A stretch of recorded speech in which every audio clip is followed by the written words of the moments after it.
One day, a teacher stood in front of her class with a jar full of rocks, and she asked the students, "Is the jar full?" The students looked at the jar and said, "Yes, ma'am, the jar is full." She opened the cap of the jar and she proceeded to pour small pebbles into the jar, and the pebbles started to fill in the crevices and fill the space that was still left with the rocks in the jar. She then asked the class again, "Is the jar full?" Now the students seemed pretty convinced and they said, "Yes, ma'am, now the jar is definitely full." She again took a bowl of sand and started to pour it into the jar, and the sand started to fill in the spaces that were still left empty in spite of the pebbles and the rocks.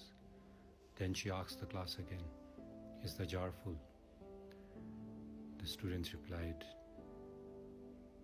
"Yes, ma'am."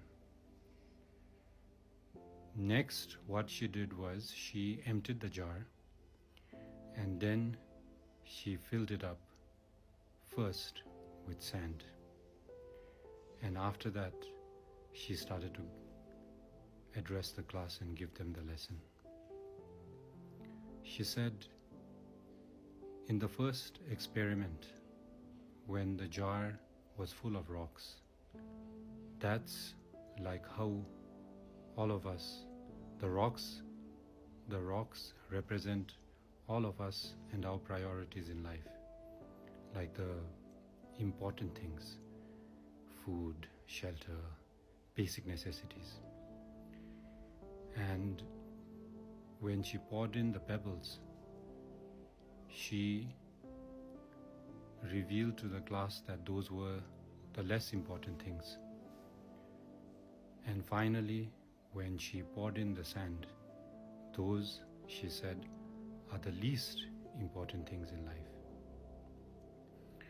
And she told the class, in the second instance, when she filled up the jar with sand, there was no space for the pebbles or the rocks. And that was the lesson that she shared with her class that day. And that is today's SSS with Karma. That's Short Story Sunday with Karma.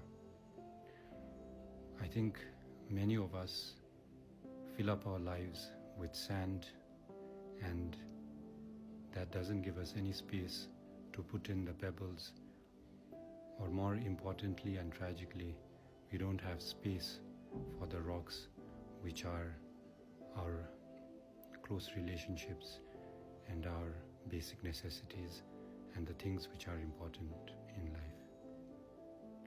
I hope you enjoyed today's SSS with Karma, and if you find any value or if it made you think any thought, then don't feel shy or hesitate to drop a comment so that I will know that my story is having some impact or is of some value to those of you who are watching this. And I'll leave you with my favorite quote from His Holiness the Dalai Lama, which is, "Be kind whenever possible, and it's always possible."